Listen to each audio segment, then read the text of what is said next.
This is Rating Descending, where we watch IMDb's What the 50 movies so you don't have to. I am Michelle St. Clair. I am Abigail. And this week we watched The Apparition. A couple is haunted by a supernatural presence that is unleashed during a college experiment. Let's watch.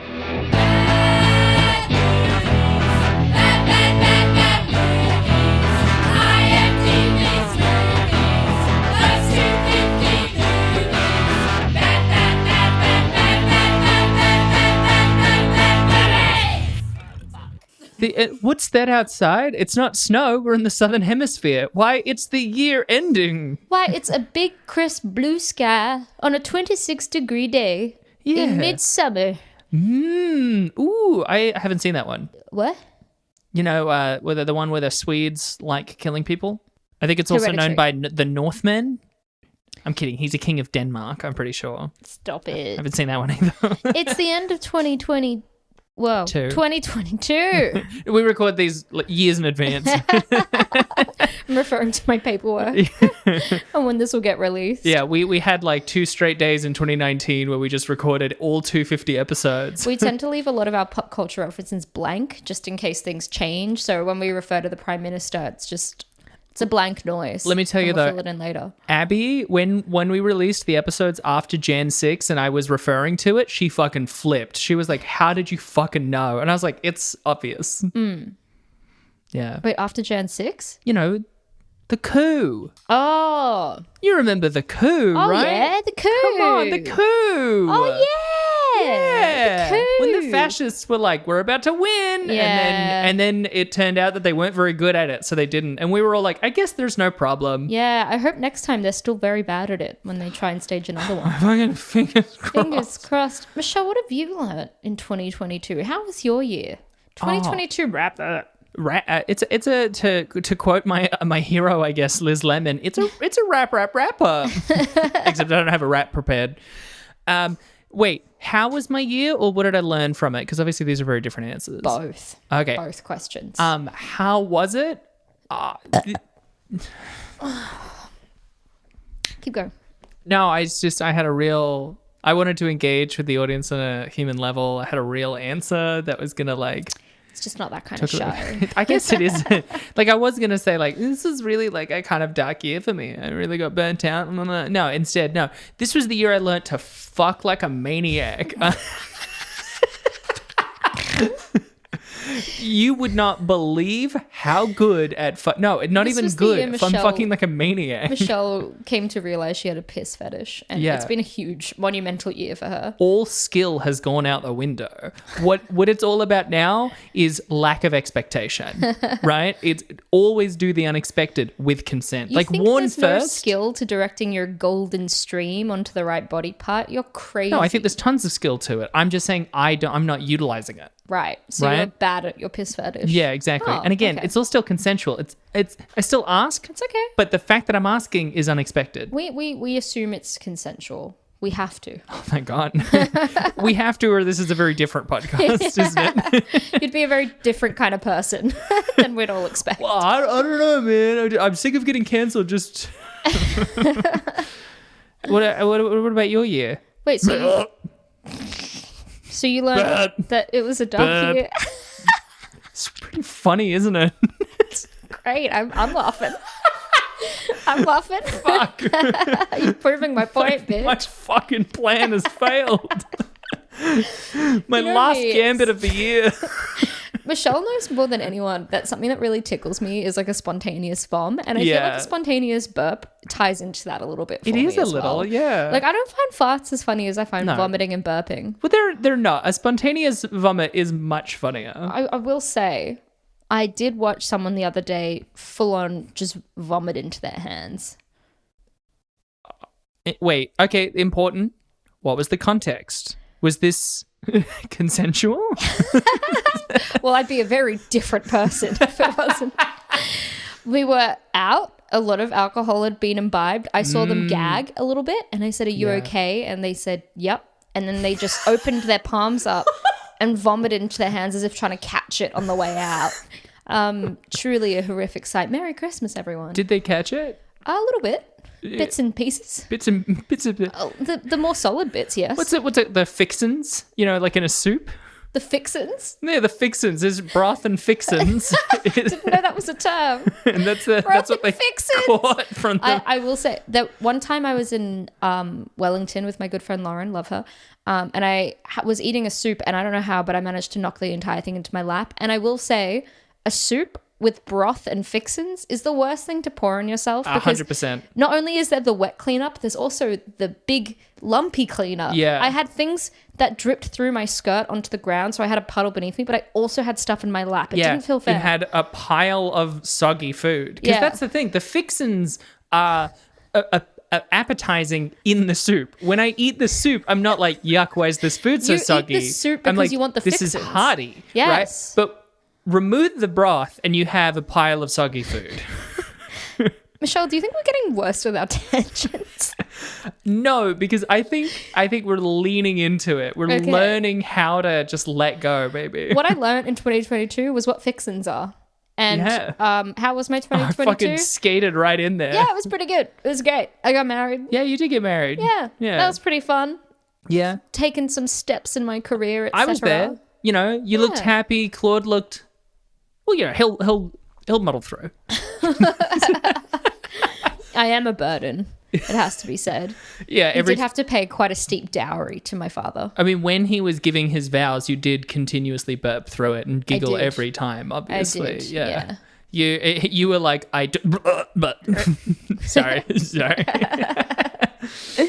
Yeah, it's pretty neat. It's pretty neat watching you get married. That was nice. That was one of my highlights of the year. Oh, I would hope so. That's great.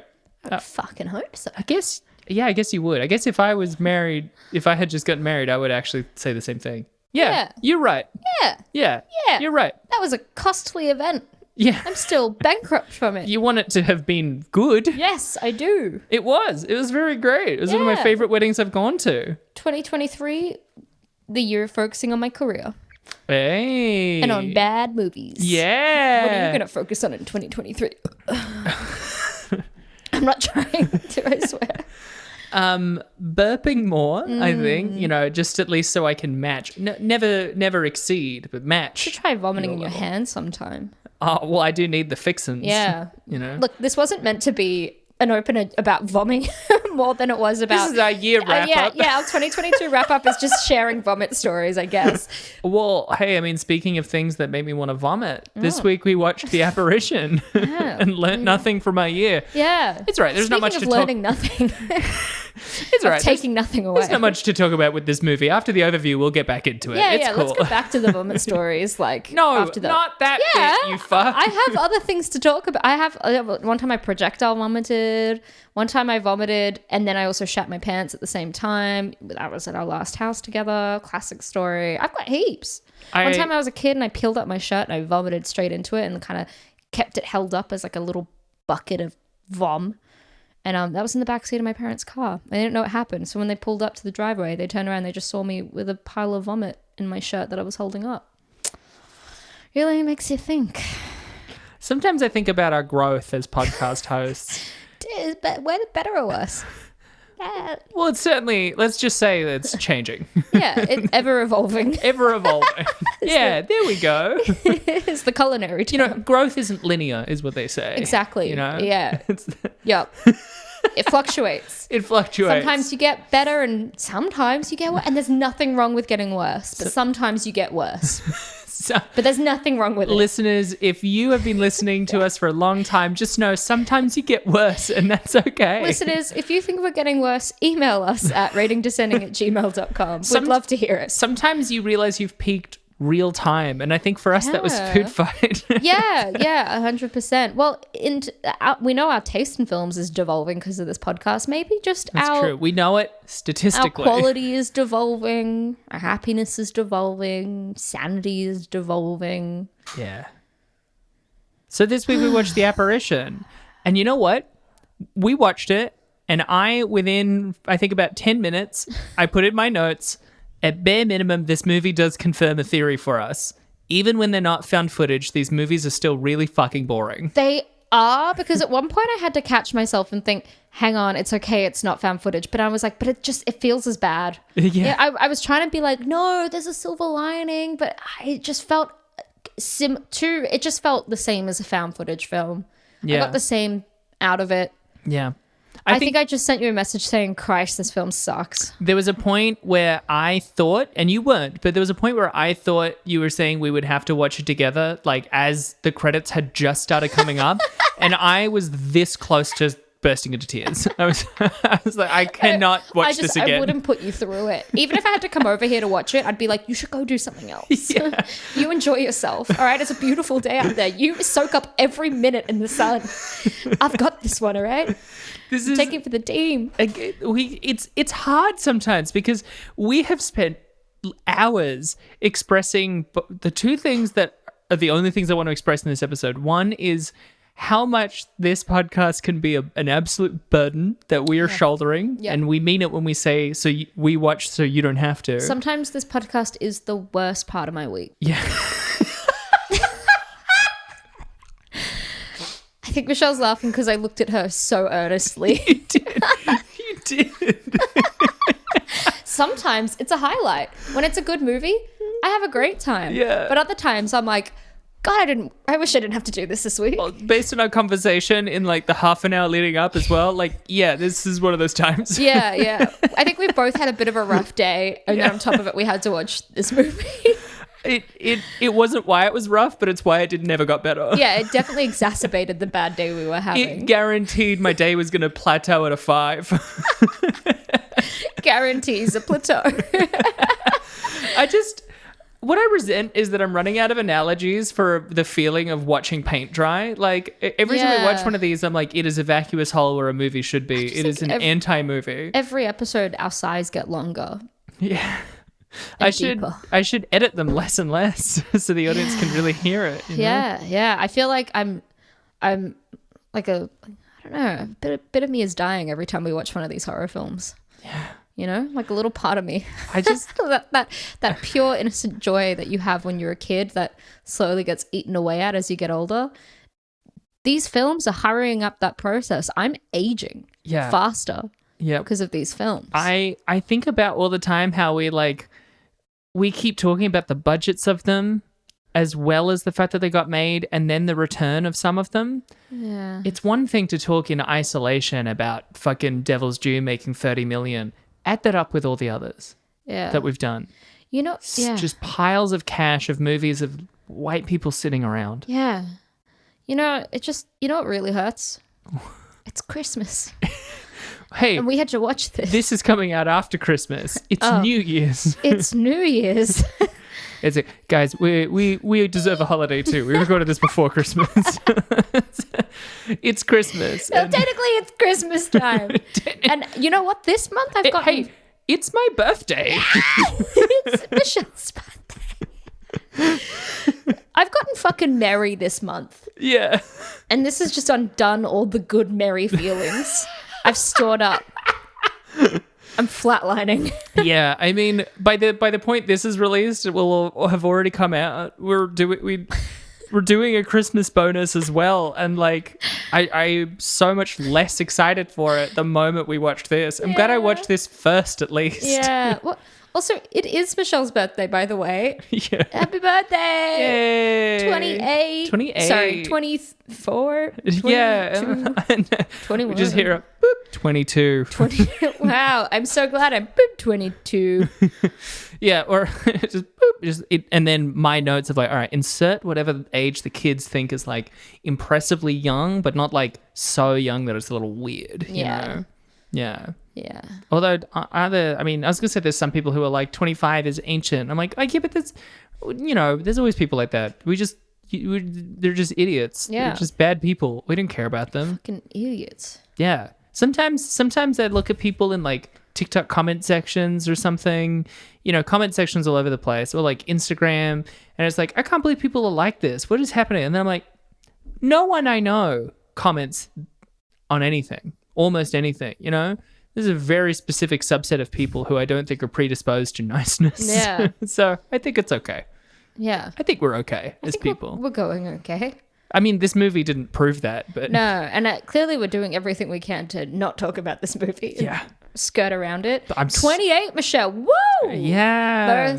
Birthday girl. What a way She's turning to ring it in. 28 years old. As someone... And she's getting older and older. And she's turning into a tombstone. What the fuck? She's gonna die Why would any you day say that on now. my birthday? Her life is basically over. As someone who lost my middle 20s, It's a burden to my shoulder. mid 20s to like trying to overwork so that I could transition, and then a global pandemic that happened literally immediately after. Don't tell me that shit.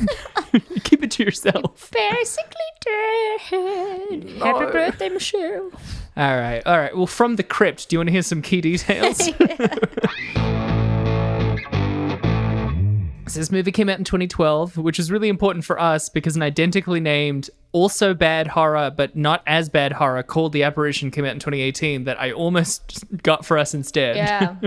Is it just me, or was 2012 a really bad year? I think we've done a lot of movies from 2012. Yeah, I checked and once. 2014 feels like a bad year. If I remember when I quickly checked the list, I think 2006 is the year that appears the most. I mean, we had we had three of them in a row, four of them in a row, maybe 4 of them in a row. But I think back. 2012 has had the year with the most horror movies. Yeah, I feel right? like there was a big horror. I mean, it was probably because of fucking Paranormal Activity, to be honest. But 2012 to 2014, there was a string of really bad horror Blumhouse films. went off. Blumhouse? Blumhouse. Oh, Blumhouse. Yeah, they went fucking like they raised $100 million and was like, "Fuck it, we're making 100 movies." They went tits to the pits. Tits to the. All right. The director was Todd Lincoln. Just didn't entertain it for a second. Didn't even ask to clarify. The director was Todd Lincoln. Some interesting things about. Todd Lincoln. He I actually did find this. This was his feature film debut. Did he make anything after? What he made before, he made a string of shorts between 1998 and 2008. Okay. This is his directorial debut. After this, his only notable credit was a segment in VHS Viral titled Gorgeous Vortex. However, the segment was cut from the final film in part because it wasn't found footage. And so he remains not a true Rating Descending All-Star. Oh, God. Didn't even make it as an all-star on Rating Descending. Yeah. Feel bad for this guy. He made one very bad movie, proved that he had no fucking clue how to do this, and then people won't hire him again. Oh, it's rough. It's weird that his name's Todd Lincoln. Why? I feel like it makes him sound like he's like a descendant of Mary Todd and Abraham Lincoln. I think it just sounds like auto-generate American name. Yeah, Todd Lincoln. Todd Lincoln. I think we've heard those names combined, as mentioned, a lot in American history. So I'm like, yeah. could he be? It was starring, by the way, Ashley Greene, Sebastian Stan, and Tom Felton. The cast was okay. Yeah. In that, like, there were notable people. I mean, you've got fucking Tom Felton representing the Harry Potter franchise, Ashley Greene representing the Twilight franchise, Luke Pasquiola, was that his name? Pasquiola? He played one of the guys at the beginning. Oh, okay. And he's Freddy from Skins, representing the Skins franchise. Oh, yeah, he was in it. Yeah. And then you've also got fucking Sebastian Stan representing the Marvel franchise. Bucky. Yeah. Even Mr. I know Bucky. that. It's a what is this? A crossover episode? Yeah, Tom Felton sucked in this. Yeah, it was terrible. Yeah. It was terrible. Sometimes you see the Harry Potter kids outside of Harry Potter and you're like, whoa, you are not a good actor. Yeah. Which, hey, by the way, Merry Christmas. If I see you playing the Harry Potter game, I'm going to fucking lose it. All right, listeners? Stop listening if that's you. Also, fun fact, that makes Ashley Greene a Rating Descending All-Star because obviously she was Alice in New Moon and she was Ashley in LOL. Oh, I forgot she was in LOL. Me too. What the fuck? Which continues the emerging trend, I think, which is, I feel like it's becoming apparent that if you're on the list twice, you're on it 3 times.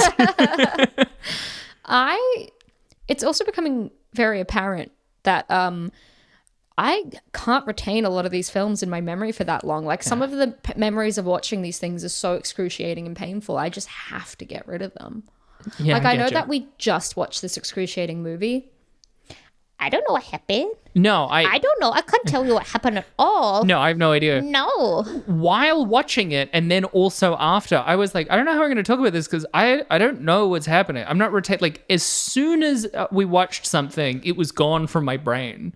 It was absolutely in one ear and out the other. Yeah, like water off a duck's back. It was like as I was watching it, remember in Men in Black, they have the little mind eraser thing? Yeah. It was like that was at the end of every scene. I'd watch it and be like, oh, well, he found something in the corner. That's pretty... oh. Was Sebastian Stan in this? Huh. It's usually like a blend of two things or one or the other. There's two components to forgetting these films. Sometimes they're just really boring and like there's just no way you could remember them. Like they're forgettable. And then sometimes they're just really painful to watch, so you choose to forget them. Yeah. And then sometimes it's both. This was just forgettable. And actually, it was a bit painful. Yeah. Like I stopped and started a lot because I needed a break a lot. It felt really long. There was a point where I was like, I'm not paying enough attention, surely. Let me sit down and focus on this. And I lasted like 5 minutes before I was like, I don't know if I can take this. This is not interesting. Yeah. The budget, 17 mil, and it made 11.3. So this was a bit of a bomb comparatively. Yeah. But here's the full... Flop to the top. Here's the full overview. And let me tell you, I really had to rely on the IMDb and Wikipedia synopsises because I was like, I actually don't know what happened.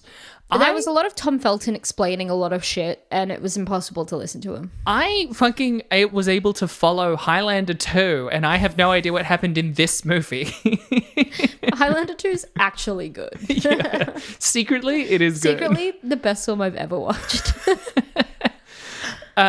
All right. This podcast and episodes like this are all worth it just because Highlander 2 was introduced to us. We'll have like 3 months of misery so that we can watch Highlander 2. And Food Fight. And Food Fight. We come across these absolute gold mines. This is how devoted we are to you, listeners, fans, followers, friends, What makes it not worth it is mistakes like Artemis Fowl, a movie that I hate and always have. Michelle hated Artemis Fowl. She wouldn't give it a positive review. And always have. Always hated it. Please let go of my family. All right, here's the full overview. In 1973, 6 people conduct the Charles experiment, a parapsychological experiment in which they stare at a drawing of a deceased man, hoping to summon his spirit. Years later, it's just so not relevant. Years later, 4 college students attempt to recreate the Charles experiment on a larger scale by using modern technology. During the experiment, something attacks. Sometime after that, I don't think they ever define it. Ben, who is one of the people in the experiment, which I didn't pick up on, and his girlfriend Kelly are living together in their new home. I think it's their new home. They act like it's a new home. Are they married?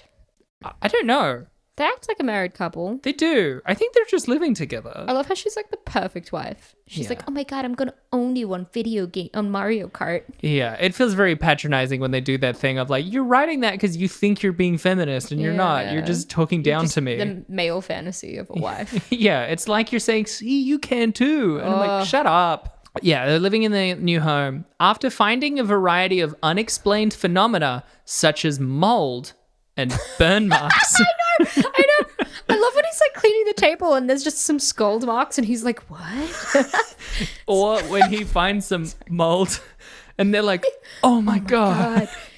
What's happening? It's Maybe your house is filthy. You should clean more. Ben receives a series of urgent emails warning him of failed containment. He has like 35 emails that are all marked urgent. And they're all from Tom Felton, right? Yeah, they are. Like, contact me, call me, Which I think is funny because like the emails aren't texts, right? You send a bunch of texts because you want someone's attention. You don't need to send like 35 emails. If you send like 5 of them, surely that's enough. Yeah, it implies that he hasn't been looking at his emails or something. Yeah. It's ignoring Tom Felton. After seeing an apparition, the couple flee and meet with Ben's old college friend, Patrick, both of whom were part of the experiment. Patrick explains that the experiment allowed a malevolent entity to enter their world, but he has a special little room to escape it. I didn't know how else to explain it. It's like a cage in a room. Yeah, he has a teeny little room. It's just a special little place he goes to escape the malevolent entity. They attempt a new experiment to contain it. However, while they're on a walk, Patrick is taken into darkness and is gone. Yeah, he's just pulled into a dark doorway. He just goes. So spooky. He's out of it. They then flee to Patrick's little fucking room where they discover... You can see I really struggled with this one. I didn't know how to explain it. Where they discover... Morale is low today. Here at Rate and Descending. I pride myself on never phoning in the notes, but I'm really phoning in this overview. This film phoned in itself, you know? I just didn't know how to explain it. They flee to his little fucking room where they discover that the other people in the experiment... Oh, because he has a bunch of, like, self-podcasts. They discover that the other people in the experiment have all also died and that the entity gets more powerful with each person it kills. Crazy. What a notion. Yeah. Kelly finds Ben's contorted corpse and flees into the woods where she gives up. The end. That's it. That's the end of the movie. Yeah, that's it. She sees that Ben dies, so she runs away. Specifically, she goes to Costco to buy a tent, and then in the tent, she kind of goes like, fuck it. Yeah. Because she's thinking about how it gets stronger, and she's like, fuck it. Yeah. And then it arms around her. It's very clear that they thought of that image and we're trying to construct a whole movie around it. What if there's a girl and she's crying and there's all these hands grabbing her from behind? Yeah. And she's like totally fucking hot at the same time. This isn't even the first time we've had spooky movie tries to do a bunch of hands grabbing at you, and it's not even the best one. At the very least, the hand in The Grudge was spooky. So the scene where she's like looking at some fucking room in a garage, and then there's some chick clawing her way out of the box, and it looks very much like The Ring. Yeah. That was probably like the most frightening part of the film, and it's because it just looked like The Ring. Yeah, it really was kind of a straight rip from The Ring. It was. I mean, I thought the scariest part, by which I mean the most hysterical part, was when they go to the hotel. I think that's where they were. And then Sebastian Stan are they in the house again? Because it feels like they're on multi-floor. What's confusing, because he's lying on the couch. I think he's asleep, but then because... This is the hotel. Okay, but then because of the spooky, he's stuck on the roof of the bedroom. Yeah. Where he seems to be getting like ghost choked out, and then on the bed. It looks like he's kind of coming. He's kind of like...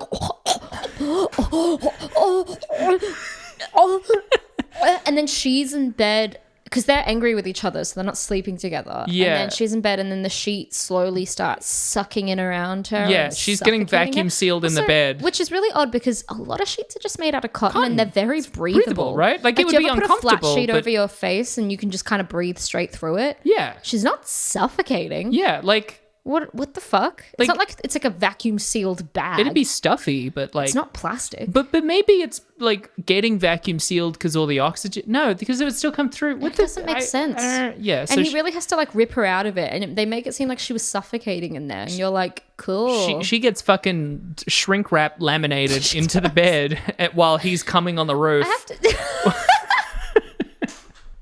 Sounds like a regular Friday night to me. Am I right? Up top. Yeah, nice. And then he manages to wake up downstairs and runs there and like rips the sheets apart. It's fucking crazy. And she's like, "Did you come on me? Why is the bed covered in cum?" And also, to her defense, she's mad at him for a good reason, which is that he fully did an experiment with a spooky ghost that they went at the end of it. Oh, fuck, we let out a scary, evil ghost into the world. And then suddenly they're pretty sure there's a ghost there. And he was like, that's crazy. How could that happen? I have nothing to do with this. Oh my God. Whoa. Oh, man. If only we knew. It's so funny that the two of them lacked chemistry in such a way that when the film started and she picks him up, I thought they were like colleagues. Yeah. Maybe just started dating because they were so stiff and awkward with each other. Yeah. And then when they went home and I realized they lived together and were potentially married or had been in a long-term relationship, Couldn't wrap my mind around it. There was no chemistry between this couple. She doesn't have much chemistry with the Confederate vampire either. Like, I don't think Ashley Greene's very good at romance in these movies. She's very good. All the greenheads out there, feel free to show me a movie where she does. I love watching good cinema. Greenheads. You've been burned by the whole Artemis Fowl thing, haven't you? Just afraid to state an opinion. But if you love her, I love her too. No, now I'm afraid to say I like things. Everyone who hates it is like, fuck you, it was actually bad. We are doing a podcast about the worst films. I think people expect a certain level of hatred here, right? That's true. Except we're getting dumber, so everything's getting better and better. That's true. I mean, to be fair, we have pretty loudly said that we're like big fans of Last Jedi and Last of Us 2 and stuff. So like we've staked our claim on liking the things that a lot of people think are bad all the time. True. Yeah, true. That's why we're here. Hey. They wouldn't let us into a good movie podcast. We didn't get the grades. But you know what? I wouldn't want to be part of any podcast that would have me as a member. All right, Woody. No, that was Groucho. Yeah, Groucho. There we go. But also Woody. Yeah, but I'm referencing Groucho. Hey, my Tumblr still has that quote as the little piece of text when you open up the blog. You know, I went through and I deleted my Tumblr finally, and I felt like I was closing a chapter in my life. It felt really cathartic. I want to, but every so often I look through my Tumblr and I'm like, no, this is a cute record of the fucking annoying person I was when I was 17. I can't get... I set up Tumblr in 2009, actually. So, yeah. I'm not ready to do it yet. I get you. I wouldn't, because normally I get so scared of like digital rot and the fact that like, because we're storing things online, you know, like how like streams of people are writing on websites rather than in journals, and then those servers get shut down, and so we've lost huge amounts of writing, a lot of like video game writing and movie writing that are on independent blogs and stuff, and like culture developing. You don't need to tell me. I was the top author in Quizilla.com in April 2010 with my fanfic about Dwayne from Little Miss Sunshine, and then Yahoo bought the website and sold our data to the Russians and closed it down. So you don't need to tell me about losing your pride and joy and the peak of your writing career. Yeah, I mean that is, yeah, I'm on your side. I hope the Russians liked my fanfic though. This is very good. That's not the data they were looking for. Who is Dwayne? Dwayne? Sounds hot. I love the idea that they were like, yes, we have bought for $1 million fanfic. Fanfic. And we'll find out what these English... I only read Joey Ramone fanfic. We will be able to understand. Is this Dwayne from Little Miss Sunshine from Ukraine? I would pay $1 million to own My Immortal, the Harry Potter fanfic. Who wouldn't? Yeah. Oh, people with eyes. I will say there were two other things. One that made me mad and one that made me joke. And then I have like almost basically nothing else. The bit that made me mad, we said there's just mold about, right? Yeah. In particular, Sebastian Stan like comes home and there's a weird bad, it feels like it's CG, but then he touches it and I'm like, that's either a really bad prop or even worse CG. Yeah. It's just like a big hunk of mold in the corner, like slightly larger than a baby. He like rips it out. Yeah, it's like a growth in the corner. But it doesn't look of like the roof. mold. It looks like it looks like a hardened mold, like a shell containing mold. But that's what gets me is that then he grabs a broom, he looks a little cranky at it, and he like starts like jabbing at it, and I'm like, if you think it's mold, you gotta do some air filtration. Yeah. Like Get a mask. Put on a mask, open some windows. Yeah. Like there is no way you are gonna get you and your wife sick. Yeah. Right? I know you later get killed by a malevolent entity. Maybe they were just going fucking nuts because they imbibed all of this mold. Yeah, they had a mold problem. They had a mold hallucination. And they were like, let's eat our way out of this. Yeah. Oh my God, there's ghosts in our house because of this mold. Maybe this malevolent being was just the Mould Man. The Mould Man? The Mould Man. Oh, you haven't heard of the Mould Man? No. Your mom never told you nightmare stories about the Mould Man coming to eat you if you didn't clean the bathroom? Oh my God. What? Oh my God. Never told about the Mould Man? I was never told about the Mould Man. Well, wrap your head around him because he's coming for you. I will. Now that you've said Mould Man, he'll appear to you at night. Oh, he's like bye-bye man? Strike of one. Now I know him. By the way, apparently... Mould Man. Mould Man. By the way, apparently the tagline for this movie was, if you believe, you die. Oh, sorry. That's actually part of my trivia. I'll get to it because there's more to it than just that. Okay. Hey, little teaser for the trivia. Oh, I'm excited. There's a bit about that tagline. I do think two things. One was neat on purpose and one was neat not on purpose. The little heat monitor she has that can see the spooky ghost. Yeah. I've said on this podcast before, even as far back as Ghost Dimension, when you can see the ghost through a smaller screen, I think that's cool.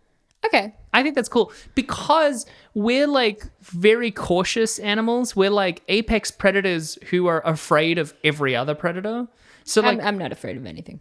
Sure, but that's your problem. I'm not afraid of anything. That's why you're gonna. Mould Man. That's why if we're in the jungle, Actually, you're gonna get Man. eaten by a lion first. Just you fucking idiot. Yeah, I'll fight that lion. Yeah, I'm sure you will. And then you know what? You know who's gonna have to be left to pick up the pieces? Me. The pieces, as in my body parts. Yeah. Bits of brain. I'm not picking up that shit. I just mean like your tools and money that you kept on your person when you're dropped in the jungle. Right. But we have like a wide field of vision, and like having a device that like narrows it to this little thing, that's cool. That's a cool idea. Like that ups tension because it's like I have to rely on a smaller version of my senses, you know? That doesn't float my boat as much.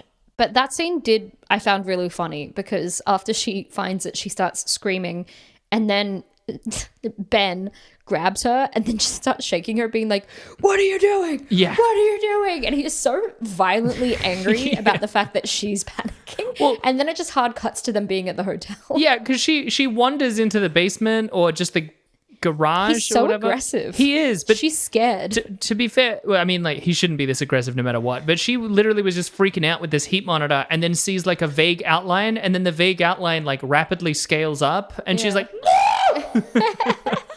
But if my partner did that, I wouldn't grab them and shake them violently. But nothing my partner would do would make me grab and shake them violently, apart from them maybe trying to murder my child. You have a child? No, I'm That's saying great. if I did. If I didn't, then What's it would be their name? nothing. Sangelica. Wow. Beautiful name. Sangelica.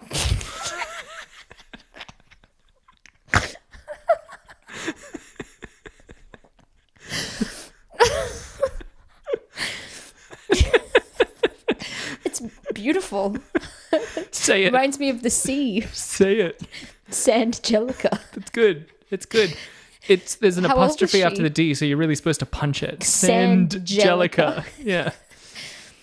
How old is she? She's 6 months. 6 months and 48 days. Wow. I know that's a over lot. another month, but we decided to go for the 6 months as a the rounder. 6 months is a lot more important than the 7 months. So I feel you. Yeah. It's a good rounder. Yeah, she's Well, pretty great. I'd love to meet her someday. Never. No, I didn't think You're so. never meeting my fucking child. You will get Sangelica out of my cold, dead hands. You fucking bet I will. Bring it on, bitch. You have to kill me first. Taking Sandy. That's what I call her now. Don't you fucking Sandy. dare. It's Sangelica. Me and her have a close bond. A bond you'd never understand. I'm the cool aunt. Fuck you. Fuck you. I will end you. We're beyond the pale. There's That actually improved my mood. oh. It made me feel happier to be here. Listeners, that's how easy it is to improve our moods. That's how hard the movies like this have to work to sour them so thoroughly. Yeah, we're easily entertained. Yeah, I said Sangelica, and we're gonna ride on that all night. Yeah. Oh, that's a high that nothing else will beat tonight. Oh yeah, this is it. It's my birthday, and this is it for me. It is your birthday. Yeah. Yeah. It's also Sangelica's birthday. Oh, you guys share a birthday. I changed it for her. So wait, does she get... I know she's under 1 year, but today is her birthday. Wait, I don't understand. So you changed your birthday or you changed her birthday? So now she's going to be 1 and 6 months and 48 days. She doesn't have to be 1. You could have just had her 6 months ago. No, because today is her birthday. Yeah. So she can't be under 1. Oh my God.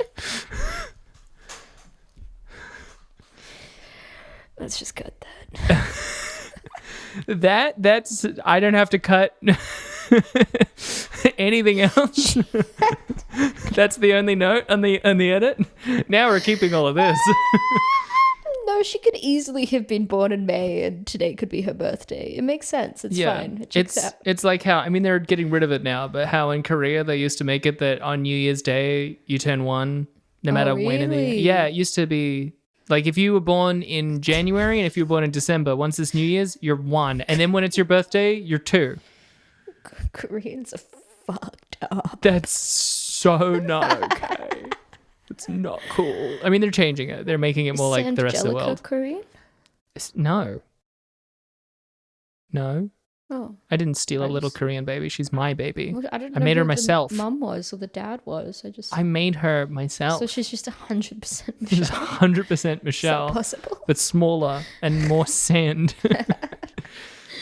I was initially planning on just calling her Jellica, but if you saw her, you would get why she's Sand Jellica. I just thought you found a tuft of hair at the beach and you pulled it out and it was just a fully formed baby. Another thing about this movie. Yeah. Please, let's go. Look, hey, content warning. This is about a little pooch dying, but it's okay. Some people really don't like that, so I just want to let them know because I'm about to laugh at it. Because it really is just like a scene where they like walk into the laundry and this dog that their dog's sitting is like looking at the corner and they're like, what is it? And then the dog looks at the corner and they look at each other and they're like, oh my God, like as if they're like, oh no. And the dog looks back at them with its big pleading eyes and then just like slowly sits down and falls over and like fully dies. A nap. Yeah, it looks like it's taking a nap. It just kind of flops onto its side. And she's like, she goes over to it and she touches it and she goes, it's hardly breathing. And she's still kind of chill about it. She's not being like, let's get a vet now.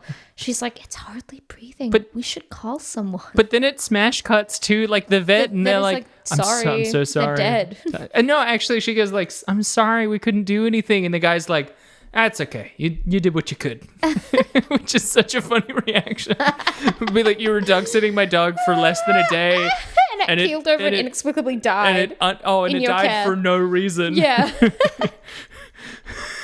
That's all right. You did your best. It's fine. You did your best. It's okay. My dog died, but that's okay. And then we find out later he has a daughter who loved the dog. It's so sad. And he's like, it's fine. It's chill. Cool. It's okay. She brings over another dog and he's kind of like, that's cool, but he looks a little pissed about it. He's like, does he? I thought he did. He was like, that's really great. That's nice that you did that. He's like really passive aggressive. He was a little. This is fantastic. He was Thanks so much. Oh, another dog. That's great. Great. That's really cool. Fantastic. You killed my dog and you think you can just plug this hole with another dog? Yeah. Wow. Great. Thanks for the dog. That's really thoughtful that you killed my dog and now I have another dog. You know what? You tried your best. You tried your best. That's why I have a different dog. I know I said this before, but just the concept of Ben just scrubbing that table. He's just having a chill night with his wife. Nothing's weird yet. Like this is like the first night where weird stuff starts happening. Yeah. He's cleaning his kitchen counter and he notices that a lot of black soot is coming off on the cloth. Yeah. And this eerie music plays and you can tell he's profoundly disturbed. Yeah. And if I was having a nice night in with Claude and then I went to clean something in the kitchen, like a dark tabletop, and a lot of black soot came off, I'd be like, I have a filthy counter. That's so weird. But it wouldn't inherently be like, this is evil. This is a sign of bad things to that's come. the thing. You've never, with your uni friends, run an experiment in which you watched one of your friends get picked up by a ghost and flung to the wall. You don't know that I haven't. You don't know that. Bold of you to assume that hasn't happened to me. I'm a bold girl. Yeah. That's why they called me the bold type. You know that show? That was about me. You're the bold and the beautiful. I am the. Thank you. You're welcome. Well, that's us as a pair. I'm bold. I'm beautiful. Aww. And this is our life. Bold and the beautiful. We love that show. We watched it a lot. Clearly, it's been a long year. Bold and the beautiful. I said we'd come back to it. It's been a long year. Hey, what? I still have vomit stories if you want. We're doing trivia. Okay. IMDb trivia. Because one time in 2012. Delayed and I told for you over that 2 2012 years was a bad after year, Warner right? Brothers I went out to ended get a its burger with my relationship friend with production Michelle, company not Dark you, Castle different Michelle, Entertainment and I before got this finally big, releasing the greasy film in beef August burger, 2012. and it just did not Warner sit Brothers well gave with the me. film So the I went smallest home, and I wide was feeling release a it bit has sick, given a and I was major like to motion Mum, picture you in should its go get me distribution some water history. because I think I'm Isn't gonna that vomit. really interesting? She goes off to get me I some think it's water, then kinda goes to the cool. bathroom. So You know, the bathroom's it's- occupied, and I'm it like, really great. Well, seems now like I don't from what I have a was sink looking to up that vomit Warner into. Brothers was trying So to I get up spike the film and I run to the entirely. Like, kitchen they because knew I they know had a it's coming, stinker on their and I hands, just and put that my hand unless into it the was sink found and footage, I it just wasn't go gonna for it. sell. And the vomit is like You know? bright orange. It's Do with you big want chunks to in do it. this? It just gathered up in the sink, and the force of the vomit was so insane. It almost lifted me off my feet. Oh, that was a big one. What were you saying? Delayed for over 2 years. Great. Now I've got the perfect out. Delayed for over 2 years after Warner Brothers ended its relationship with production company Dark Castle Entertainment before finally releasing the film in August 2012. Warner Brothers gave the film the smallest wide release it has given a major motion picture in its distribution history. Yeah. Rip. From some of the other things I saw, it sounds like Warner Brothers knew they had a real stinker. Yeah. You know? Sometimes I know I've got a real stinker. This film. Then I save it for when Claude's spooning me. This film, along with Getaway 2013 that we did earlier. Pretty sure that was Did the we? Ethan Hawke, Selena Gomez one. Remember where he was like a driver and he was stuck. He had to keep driving around his car and do jobs while Selena Gomez that was in the car. So shit. Yeah, remember that one? Yeah, same production company. They were the last. This and that were the last films to be released by Dark Castle Entertainment before the company shut down and went out of business. Fuck. Yeah. Yeah, I did notice, like, when I saw Dark Castle, I was like, I've never heard of that production company. Yeah. Well, that's because we both mind hold Getaway. Yeah. These are ones that I'm placing under weirdly written goofs. Okay. Weirdly written goofs. My New Year's resolution is to write a theme for it, like I promised. Give. This is it. Give. Hey, give. It's a goof time. It's goof time.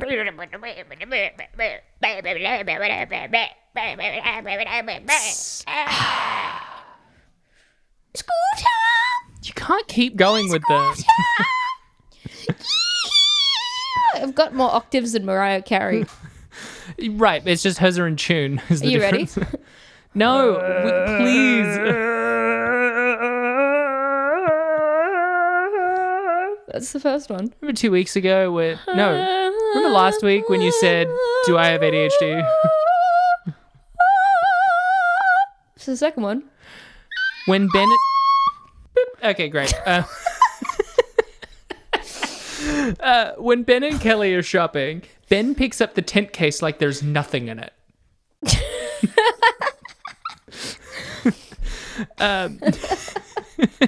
I just like the energy of that one. And here's the other one. When Kelly is unpacking and placing clothes in the drawer, the dresser moves about 8 inches while she's looking away. When she notices it and looks down at the carpet, she sees the indentation where the dresser leg was, but an elongated slight indentation is missing, which the leg should have created by being dragged on the carpet. What I like about that is it's very intense and also wrong. When a piece of furniture has been sitting there for a while, when you drag it, it doesn't create an equal hole.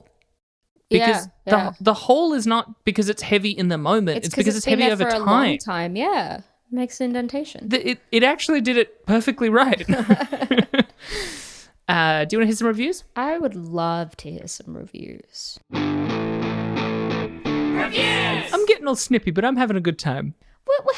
We're having a fun time with it. Having a giggle. A goof. A little birthday. My birthday surprise is Abby's doing some big goofs. Well, I feel like this film crushed my spirit so entirely. There's just nothing left to live for. Like, all cautions thrown to the wind. Unlike back in the Spookums in April era, we're not both like burnt out of shit in the middle of it. All right, so this movie has 3% on Rotten Tomatoes. Which, That's shit. Really low. It's really I bad. think it had like 30% on Metacritic as well, and like really abysmal reviews. I think it had like an average score of 2 on Rotten Tomatoes, but it's got 4.1 on IMDb. So it's 41% on IMDb. Consistently, the IMDb scores have been higher than everywhere else because of how IMDb pulls the scores to the middle. Yeah, and also because IMDb is for users, not critics. It's been a long time, though, I think, since we've really engaged with the IMDb rating algorithm, which is the actual reason for the podcast, is why is it so different than every other Because platform? IMDb is shit. Wait, cut that. If they're funding us, they're our god. We work for IMDb. It's canonically, IMDb Bus Baby is now going to come down Oh my and god, beat not the shit out again. of us. I've already had 2 warnings. Brian Orndorff of Blu-ray.com said the trailer for The Apparition contained more story than the picture it was promoting. In fact, I think the trailer for The Apparition is actually more of a movie than The Apparition. Which I thought was really great. This is a really good review. And IndieWire, I liked this because I just thought there's a great little line. Hauntingly inept chiller. Hauntingly inept is fucking great. Whoever wrote that, pat yourself on the back. I couldn't find it. Sounds like the guy that works at like the subway you own, but he's like always stoned. Yeah. Hauntingly inept chiller. That's good. Here's an IMDb review titled Fun Ghost Story in Vein of Poltergeist by Jaws Incorporated. Jaws Incorporated? Yeah, Alright. I guess after the movie brought him a lot of notoriety as an actor, he decided to incorporate. I don't understand all the bad reviews, so I decided to write one, which I rarely do, but this film deserves one. I think if you are looking for just a fun ghost story with creepy CG, good sound, and some jumpy points, turn down the lights and rent this one. Not buy, rent. Jumpy points. You know, as we all call them, jumpy points. Oh man, do you remember that second act jumpy point? So That was spooky. so crazy. My wife and I loved it, and we love paranormal, psych thriller, and the horror genre. If you are going to be picky and look for product placement, and if it rips off other movies, then you are an idiot and shouldn't watch anything. All right. Sorry, I forgot that section. That tickles me. You know when you're picky and you're looking for product placement in The Apparition? You know when you're an idiot? Yeah. All right. Yeah. This movie isn't for everyone, but I almost didn't watch it because of all these reviews, so I'm glad I ignored them all and gave it a shot. 10 out of 10. Wow. Here's another one that I really particularly liked, titled Brilliant Film, Tense, Exciting, Don't Take, V Reviews Seriously. I think it's a serious typo in the Brilliant Film, Tense, Exciting, Don't Take the Reviews Seriously. By Hillshaw-1. Lots of dashing. Lots of dashing. Don't know why some people didn't appreciate this film. The action, spooky effects begin early and keep up right to the end. Like mold. And like mold. And do not miss the graphics at the end with the credits either. This film is like Paranormal Witness on steroids.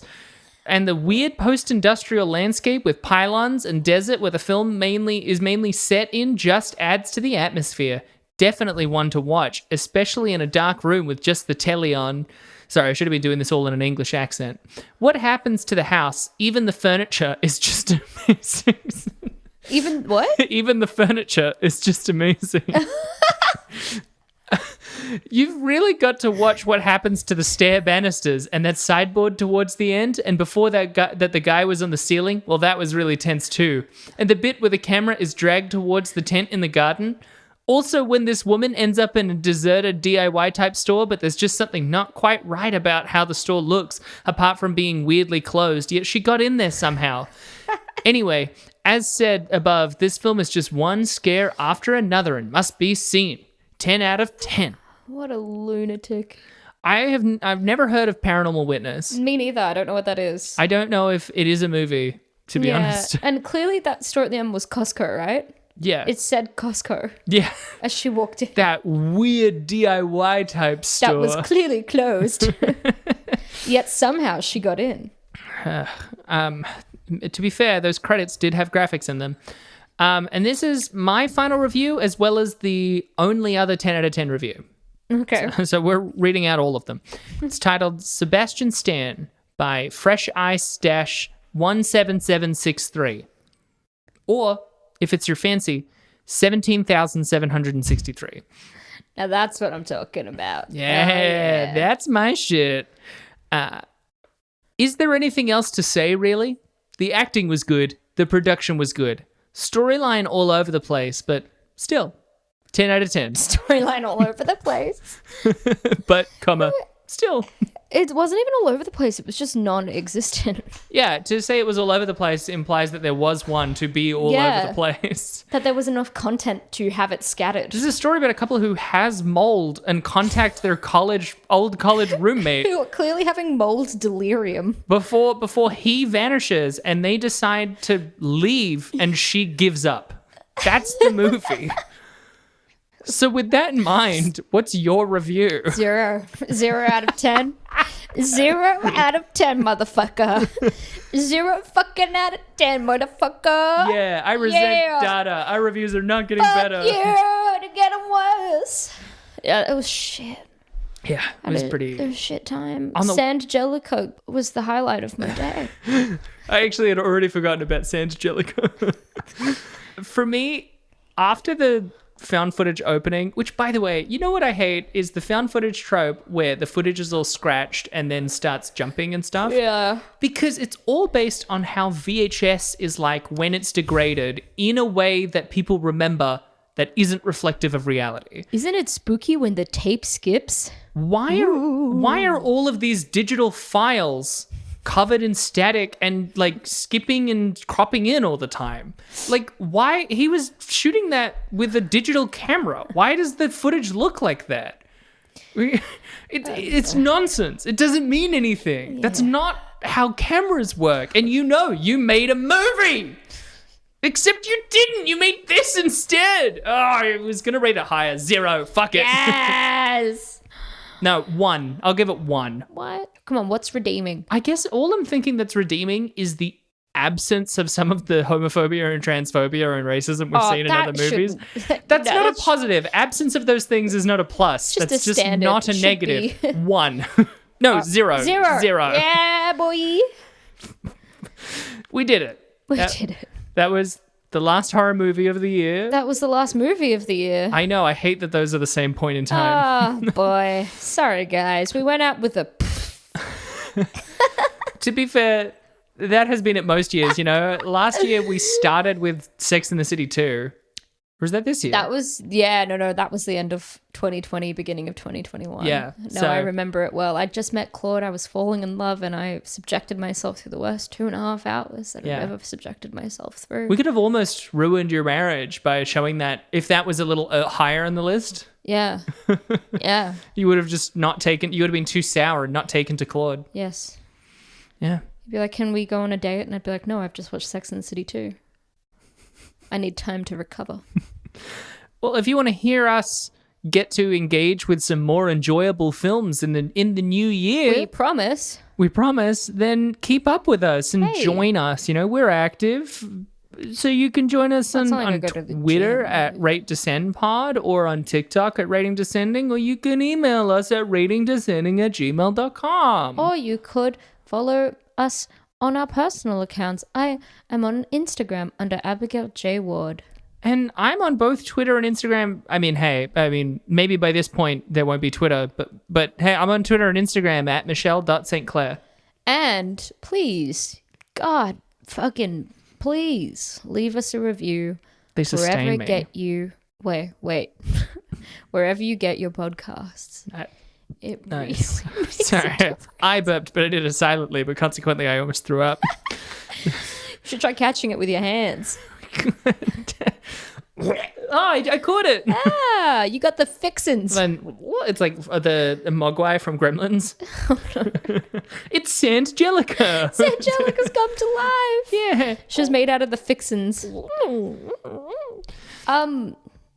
That was the apparition, you know. But hey, what's apparating next week? Yeah, what's gonna apparate into our lives next week, huh? Michelle, next week we're starting off 2023 with zombie strippers.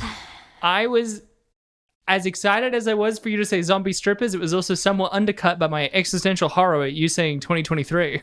Oh, yeah, it's tough. It's a tough time. But I'm excited. Every time I watch a zombie movie, I'm like, what if they had their fucking tits out, baby? Yeah. What pussy and ass.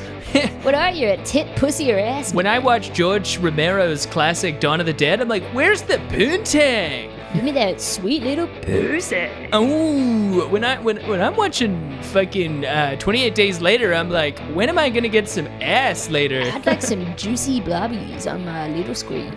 Can I get 16 women with 28 tits between them later? Could the ass be bigger, please? Can the ass be any bigger?